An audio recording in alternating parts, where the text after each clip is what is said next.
Bonjour à vous, bonjour chez vous et bienvenue dans ce premier épisode d'Éveille ta mission. Je suis Déa Djedjou, votre hôte enthousiaste et c'est avec une immense joie que je vous retrouve ce lundi matin, prête à vous offrir un moment de réflexion et d'inspiration. Alors pour ceux d'entre vous qui viennent juste de sortir de votre sommeil, considérez cela comme une belle opportunité de commencer la semaine sur une note positive. Aujourd'hui, nous allons plonger ensemble dans un sujet qui me tient particulièrement à cœur. Il s'agit de la foi comme fondation de l'entrepreneuriat. Oui, vous avez bien entendu, la foi n'est pas seulement une question de spiritualité. Elle peut également devenir un moteur puissant dans notre parcours professionnel. Dans un monde où les défis semblent parfois insurmontables, où les doutes peuvent ronger notre confiance, je suis convaincue que la foi peut apporter une lumière, une direction et un soutien inestimables. Que vous soyez un entrepreneur débutant, en pleine expansion de votre activité, ou simplement curieux d'explorer de nouvelles perspectives, cet épisode est fait pour vous. Alors, si vous êtes prêts à découvrir comment la foi peut véritablement transformer votre vie professionnelle et vous aider à surmonter les obstacles qui se dressent sur votre chemin, restez avec moi, installez-vous confortablement, prenez votre café ou votre thé et préparons-nous à une conversation inspirante qui, je l'espère, fera résonner en vous des idées nouvelles et des énergies positives. C'est parti.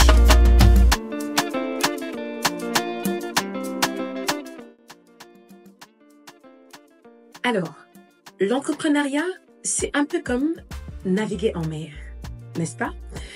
Parfois, les eaux sont calmes et sereines et nous pouvons avancer sans souci, mais d'autres fois, nous nous retrouvons en pleine tempête avec des vagues qui menacent de nous faire chavirer. C'est précisément dans ces moments tumultueux que la foi entre en jeu. Elle devient notre phare, notre force intérieure qui nous pousse à continuer même lorsque les vents sont contraires. Prenons l'exemple de Mary-Kay Ash, la fondatrice de Mary-Kay Cosmetics. Mary-Kay a commencé son parcours entrepreneurial avec une simple idée: offrir aux femmes des opportunités d'entrepreneuriat tout en leur permettant de se sentir belles et épanouies. Mais son succès ne reposait pas uniquement sur son idée. Il est profondément ancré dans des valeurs de foi et d'intégrité. Lorsqu'elle rencontrait des clientes, elle ne voyait pas seulement une transaction commerciale, mais une véritable occasion de servir, de faire une différence dans la vie des autres. Sa foi l'a aidée à surmonter les obstacles qu'elle a rencontrés sur son chemin. Des défis financiers aux luttes pour s'imposer dans un secteur dominé par les hommes. Grâce à cette résilience, nourrie par sa foi, elle a bâti un empire florissant qui continue d'inspirer des millions et des millions de femmes à travers le monde aujourd'hui. Un autre exemple inspirant, celui de Chi Wang, la cofondatrice de HTC. Qui ne connaît pas HTC? Chi a toujours cru en l'innovation et en l'impact positif que la technologie peut avoir sur nos vies. Pour elle, l'entrepreneuriat n'est pas qu'une question de profit, c'est une vocation. Elle a aligné sa vision d'entreprise avec ses valeurs personnelles, prouvant ainsi que l'on peut réussir tout en restant fidèle à ses principes. Sa foi en elle-même et en sa mission a été la clé de son succès. Dans les moments de doute, elle s'est accrochée à cette conviction profonde que ce qu'elle créait pouvait réellement changer le monde. Et aujourd'hui, HTC est reconnue non seulement pour ses produits innovants, mais aussi pour son engagement envers des pratiques commerciales éthiques. Ajoutons également l'exemple de Wangari Maathai, une militante écologiste que j'admire énormément. Elle a gagné le prix Nobel de la paix et elle est originaire du Kenya. Wangari a fondé le mouvement de la ceinture verte qui a contribué à la plantation de millions d'arbres en Afrique tout en sensibilisant aux enjeux environnementaux et sociaux. Sa foi chrétienne a été un moteur puissant de son engagement pour la justice sociale, l'égalité des droits et la durabilité environnementale. Wangari a montré que la conviction personnelle et la foi peuvent mener à des actions significatives et à un impact positif sur la société et sur l'environnement. Elle a souvent dit que la Terre est notre seule maison et que notre responsabilité est de la protéger. Sa détermination à faire entendre sa voix dans un monde souvent indifférent témoigne de la force que peut avoir une personne guidée par des convictions profondes. Alors, ces exemples illustrent à quel point la foi peut agir comme un moteur puissant dans l'entrepreneuriat. Elle nous aide à naviguer dans les tempêtes, à garder le cap et à rester fidèles à nos valeurs, même lorsque les défis semblent accablants.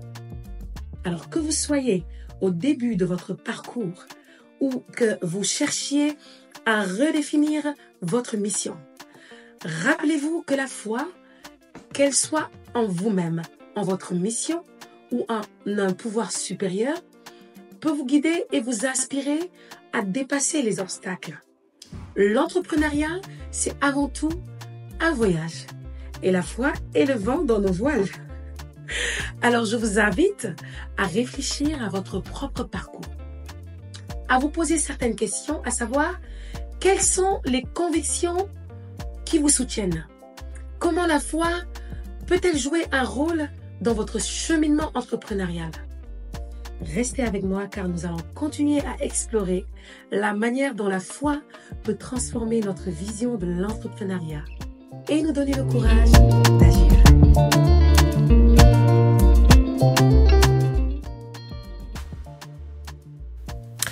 Alors à présent, nous allons voir comment pouvons-nous intégrer cette foi dans notre propre parcours entrepreneurial.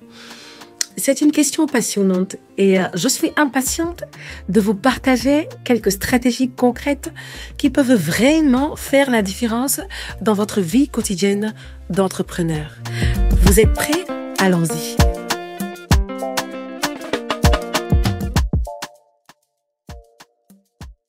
Commencez chaque journée avec une prière. Alors, imaginez cela comme un rendez-vous quotidien avec Dieu. Un moment, rien que pour vous, avec Dieu. Chaque matin, avant de plonger dans le tumulte de la journée, prenez quelques minutes pour vous poser, respirer et prier. Ça peut être aussi simple que de fermer les yeux et de parler à Dieu comme vous le feriez avec un ami. Dites-lui ce qui vous préoccupe, parlez-lui de vos ambitions et même de vos doutes. Vous seriez surpris de voir à quel point cela peut clarifier votre esprit. Pensez à ce moment comme à un café spirituel. Ça vous permet de vous recharger avant de commencer à travailler. C'est comme un petit boost de confiance pour vous aider à affronter la journée. En prenant ce temps, vous cultivez une connexion qui vous aide à rester centré sur ce qui compte vraiment. Quand les défis surgissent, vous aurez cette ancre qui vous rappelle que vous n'êtes pas seul et que vous pouvez compter sur une force supérieure. Deuxième tip, définissez vos valeurs. Maintenant, parlons de vos valeurs. Quelles que soient celles qui vous font vibrer, l'intégrité, le service, l'amour ou la créativité, prenez un moment pour réfléchir à ce qui est vraiment important pour vous. Écrivez vos valeurs sur un papier coloré et accrochez-le quelque part où vous le verrez tous les jours. Cela peut être aussi sur votre bureau, sur votre réfrigérateur ou même en fond d'écran de votre téléphone. Ces valeurs deviendront votre boussole, surtout dans les moments de doute. Imaginez-vous confronté à une décision difficile. Vous pouvez revenir à cette liste et vous demander, est-ce que cette décision est en accord avec mes valeurs? C'est important. Et cela vous rappelle pourquoi vous avez lancé cette aventure et ce qui vous motive réellement. C'est une façon de garder votre intégrité intacte tout au long de votre parcours. Troisième tips, entourez-vous de personnes qui partagent vos croyances. Oui, la puissance de la communauté, c'est très important. Vous savez, l'entrepreneuriat peut sembler parfois solitaire. C'est pourquoi il est si important de s'entourer de personnes qui partagent vos croyances. Rejoindre des groupes d'entrepreneurs chrétiens, que ce soit en ligne ou dans votre quartier, pourquoi pas, peut vraiment nourrir votre esprit. Pensez-y comme à une équipe de soutien spirituel. Partagez vos expériences, vos succès et même vos échecs avec ces personnes. Vous verrez que vous n'êtes pas seul dans vos combats. Ces échanges peuvent être une grande richesse, vous permettant de découvrir de nouvelles idées et d'apprendre des leçons précieuses. En plus, qui n'aime pas une bonne session de partage autour d'un café ou d'un thé? Cela peut être une belle occasion de créer des liens et de renforcer votre foi ensemble. Quatrième tips, cherchez la guidance divine dans vos décisions. Enfin, parlons de la prise de décision. Avant de faire un choix important, prenez un moment pour prier et demander la sagesse de Dieu.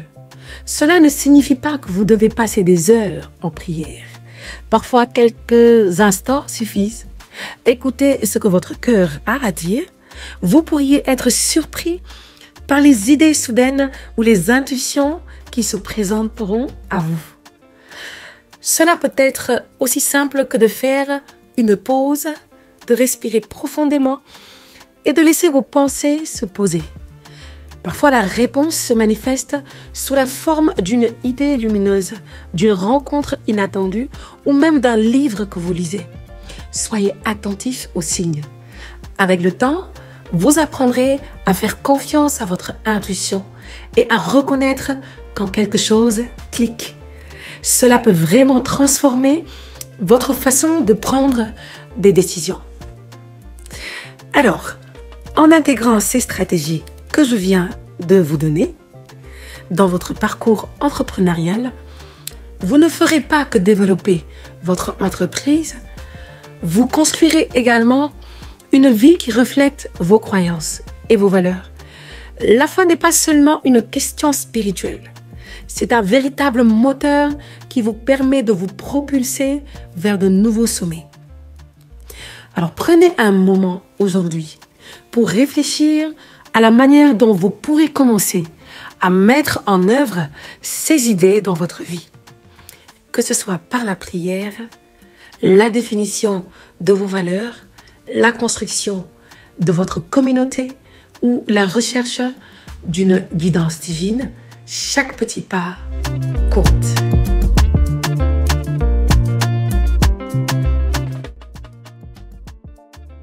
À présent, passons à une partie passionnante de notre épisode, les témoignages.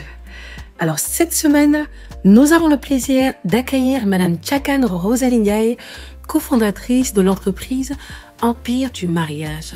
Elle a gentiment accepté de partager avec nous son parcours inspirant et les leçons qu'elle a apprises en chemin.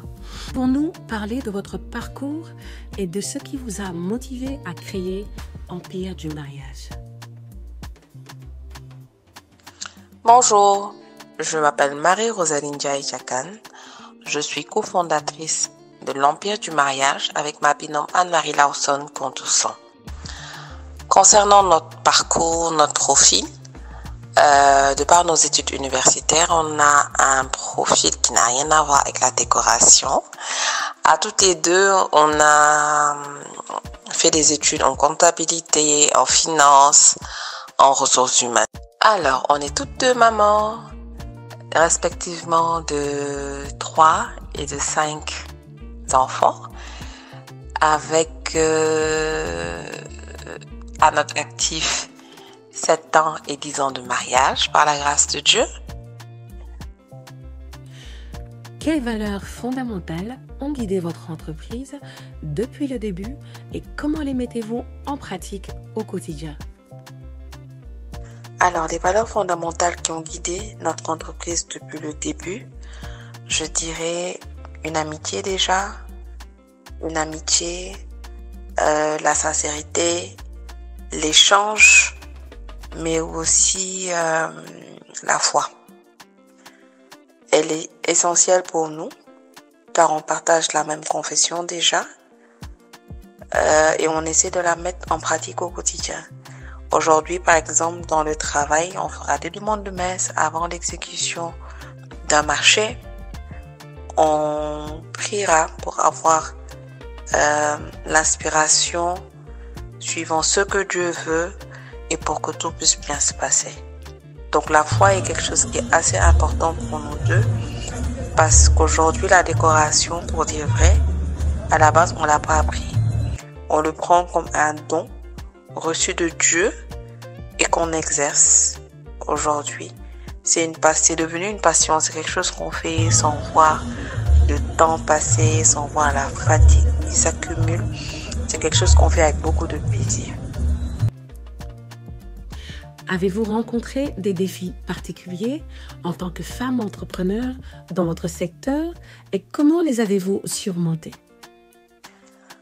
Alors, dans notre secteur, en tant que femme entrepreneur, il y a des défis particuliers liés au temps de travail, à la charge de travail.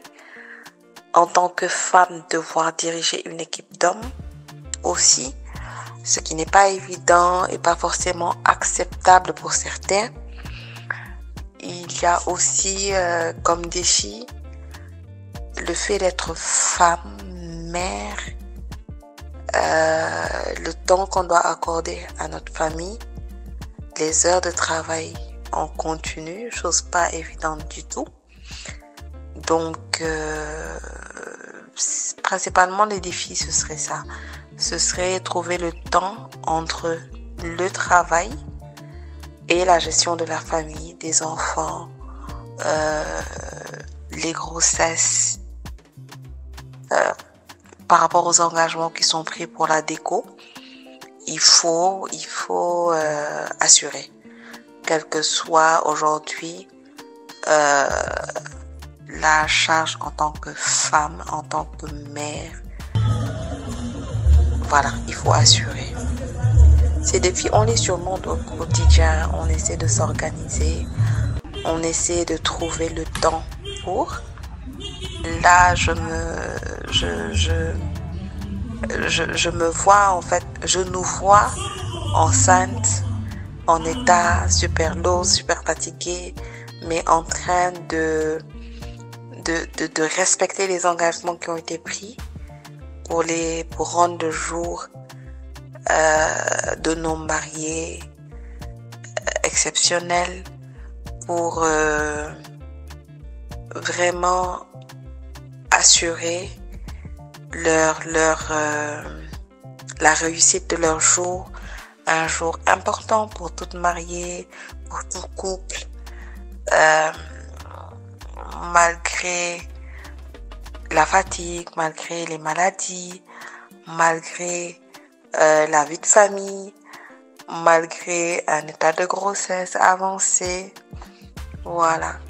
Donc, on essaie de le surmonter au quotidien, mais à deux et avec surtout l'aide de Dieu, de la prière, de la foi. Comment votre foi a-t-elle joué un rôle dans votre parcours entrepreneurial? La foi a un rôle assez important pour une personne lambda, encore plus pour une personne qui travaille, qui a des objectifs. Déjà, aujourd'hui, la décoration, on le considère comme un don reçu de Dieu. Je pense l'avoir dit déjà. Donc, il est important de mettre la foi en avant parce que c'est quelque chose qu'on n'a pas appris, mais qu'on a reçu gratuitement de Dieu et qu'on devrait pouvoir au fil du temps voir grandir, voir évoluer, exceller dedans et que ça produise des fruits visibles aux yeux de la société. Cette foi, elle nous conforte dans toutes choses. Aujourd'hui, malgré la fatigue, on est tenu de respecter les engagements qui ont été pris. Aujourd'hui, on demande comment dire, on appelle l'Esprit Saint dans ce qu'on fait au quotidien. Un exemple, aujourd'hui, nous avons un marché, on doit l'assurer. Il y a des choses à acheter, on n'est pas sûr de les trouver. Mais on priera l'Esprit Saint afin qu'il mette des bonnes personnes sur notre trajectoire, qu'on puisse trouver ce dont on a besoin, ce que Dieu pense qui est bon. Donc, il est essentiel pour nous de prier l'Esprit Saint au quotidien pour trouver l'inspiration par rapport à la réalisation de ce que les mariés, de ce que le couple veut, de ce qu'ils attendent de nous. On voudrait aujourd'hui que quand chaque marié rentrera dans sa salle, qu'elle puisse se dire « Waouh, ça c'était mon rêve, ça c'était ce que je voulais, waouh, c'est beau ». Aussi bien les mariés, aussi bien les invités. La foi toujours en Dieu nous conforte. Parce que c'est pas tout le temps que ça marche. On peut soumissionner à un marché, ne pas l'avoir. Mais on a la foi en Dieu. On peut soumissionner à un marché et l'avoir. On a la foi en Dieu. En tout temps, on le remercie. Et voilà, la foi a une place importante dans ce qu'on fait et on lui donne la place qu'il faut. Que Dieu nous donne de pouvoir avancer dans ce travail de décoration, de décoratrice, de pouvoir montrer aux gens aujourd'hui ce don qu'on a reçu de Dieu, de pouvoir l'exercer et d'exceller dans ça. Quels conseils donneriez-vous à d'autres entrepreneurs qui souhaitent intégrer leurs croyances et leurs valeurs dans leur entreprise? Aujourd'hui, moi, pour tout entrepreneur, je pense qu'il est essentiel de croire. Croire, c'est avoir la foi. Croire en Dieu, croire en ce qu'il a mis en nous, croire en nous pour pouvoir mieux avancer. La foi dans l'entrepreneuriat nous fortifie, dans les bons comme dans les mauvais moments. Le Saint-Esprit, on le prie pour qu'il nous éclaire, qu'il nous donne de poser le pied là où on doit le mettre, de poser les actions lorsqu'on doit les poser, de dire ce qu'il faut dire et de faire ce qu'il faut faire au bon moment, par la grâce de Dieu. Donc, je conseille à tous les entrepreneurs, en fait, de mettre en avant leur foi pour mieux réussir dans ce qu'ils vont entreprendre. Donc, ce serait entreprendre par la grâce de Dieu et pour sa gloire. Vu dans ce sens, on ne peut qu'aller de l'avant. Et on vivra les défis autrement. Ravi d'avoir eu ce moment de partage avec vous. Que Dieu vous comble de ses grâces et de ses bénédictions, qui vous donne la grâce de découvrir ce don que vous avez en vous et que vous devez fructifier par sa grâce et par l'action de son Esprit Saint. Que Dieu vous bénisse. Au revoir. Notre émission tire à sa fin. Alors, merci d'avoir été avec moi pour cet épisode d'Éveille ta mission.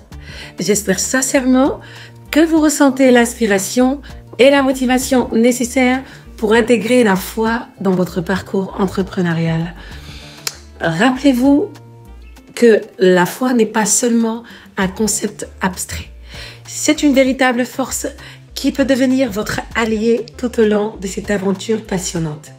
Elle peut vous apporter clarté, résilience et un sens profond de direction lorsque vous naviguez dans les eaux parfois tumultueuses de l'entrepreneuriat.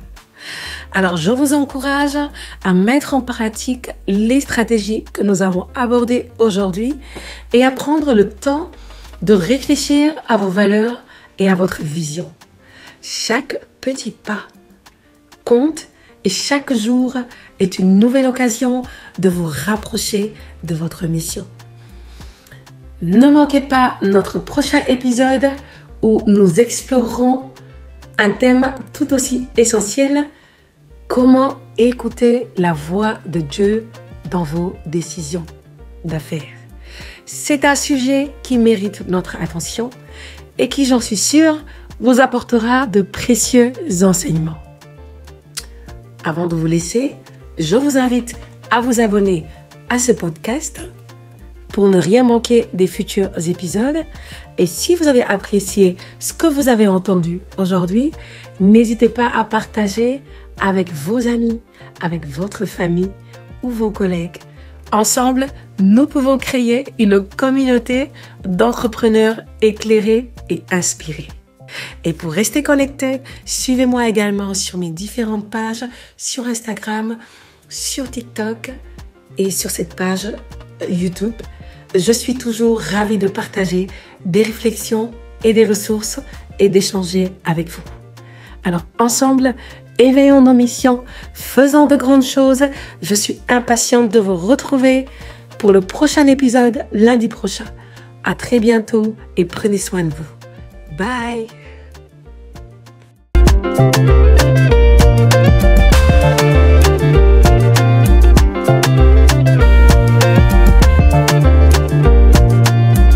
Thank you.